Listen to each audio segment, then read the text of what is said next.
Assalamualaikum warahmatullahi wabarakatuh.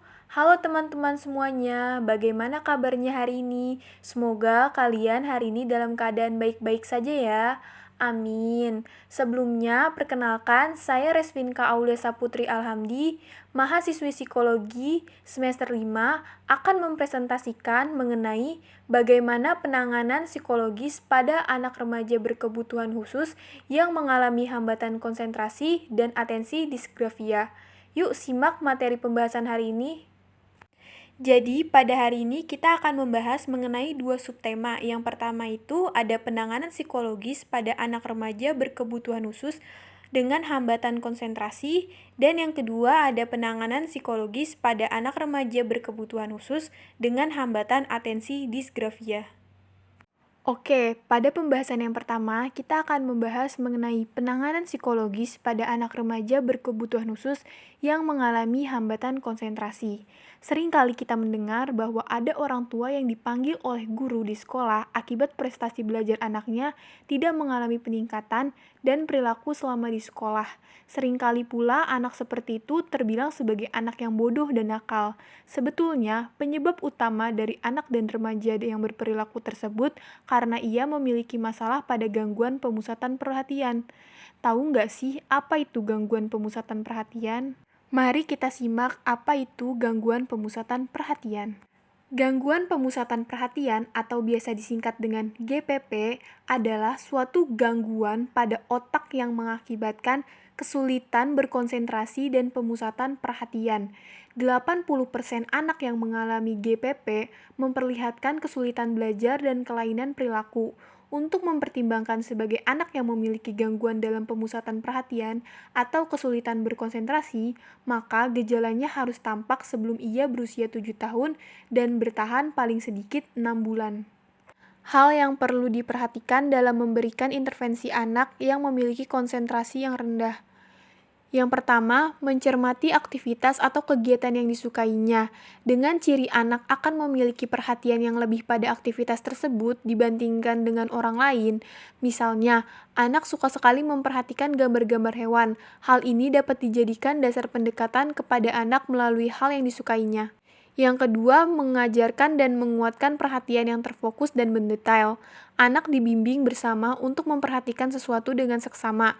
Misalnya, dengan memperhatikan stimulus yang berupa gambar-gambar untuk mencari persamaan dan perbedaan. Selain itu, bagi anak-anak yang suka bermain balok dan puzzle, dapat bersama-sama mengerjakan. Jenis-jenis mainan edukatif seperti itu dapat melatih konsentrasi anak.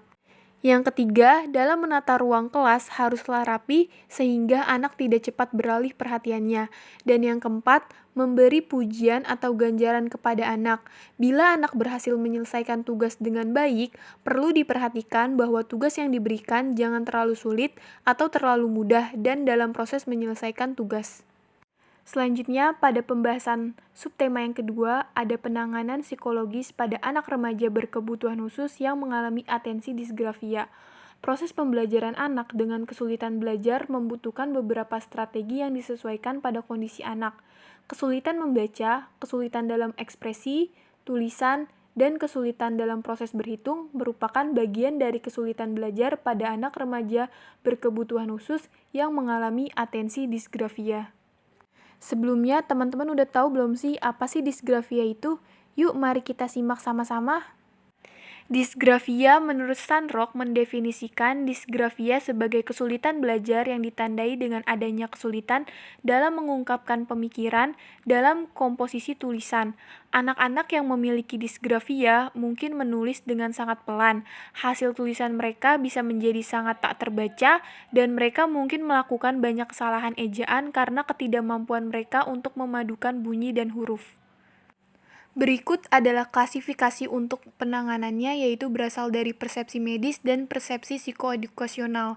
Yang pertama ada ahli medis yang menganggap bahwa kesukaran belajar khusus disebabkan oleh kerusakan menitikberatkan penanganan atau perawatan melalui obat untuk mengurangi tingkat kesulitan belajar dan gangguan yang diakibatkannya. Yang kedua, psikolog dan ahli-ahli pendidikan yang menganggap bahwa penyebab kesukaran belajar adalah karena adanya defisit dalam keterampilan perseptual motorik akan mencari bentuk-bentuk bantuan yang dapat meningkatkan fungsi perseptual motorik. Bila penyebabnya diduga karena kekurangan di bidang akademik, akan meningkatkan kemampuan dalam bidang yang dianggap kurang. Selanjutnya ada penanganan psikologis pada anak remaja berkebutuhan khusus yang mengalami atensi disgrafia. Yang pertama ada remedial. Remedial merupakan usaha perbaikan yang dilakukan pada fungsi belajar yang terhambat. Perbaikan pengajaran sebaiknya dilakukan secara individual dan mengandung makna timbal balik untuk siswa dan guru. Dalam program remedial atau perbaikan belajar mengajar, sebaiknya mengikuti prosedur sebagai berikut. Yang pertama ada analisis diagnosis, yang kedua menentukan bidang yang perlu mendapatkan perbaikan, yang ketiga menyusun program perbaikan, yang keempat melaksanakan program perbaikan, dan yang kelima ada menilai perbaikan belajar mengajar. Biasanya program remedial dapat diberi sedini mungkin pada anak usia prasekolah yang dalam hal ini sedang mengalami proses perkembangan motorik dan perseptual. Yang kedua ada tutoring. Tutoring merupakan bantuan yang diberikan langsung pada bidang studi yang terhambat dari siswa yang sudah duduk di bangku sekolah. Cara ini lebih cepat karena tanpa melalui perbaikan proses dasarnya terlebih dahulu, dengan tujuan mengejar ketinggalan di kelas. Tetapi sebaiknya intervensi yang paling ideal dan menyeluruh akan mencakup kedua program, yaitu remedial dan tutoring. Yang ketiga ada kompensasi, diberikan bila hambatan yang dimiliki anak berdampak negatif dalam proses pembentukan konsep dirinya. Dalam arti, mengingat usia, kegiatan yang dilakukan dan derajat kesulitan bagi yang dialami sedemikian rupa, sehingga diperlukan sesuatu kompensasi untuk mengatasi kekurangan di bidang atau area tertentu. Beberapa bentuk intervensi psikologis secara aplikatif yang dapat dijadikan pendamping dalam proses belajar antara lain penggunaan senam otak atau aspek psikomotori bagi anak yang kesulitan belajar. Senam otak atau brain game ditemukan oleh Paul dan Gale. Edukasional kinesologi berasal dari kata Latin yaitu bahasa Yunani, artinya ilmu tentang gerakan tubuh manusia.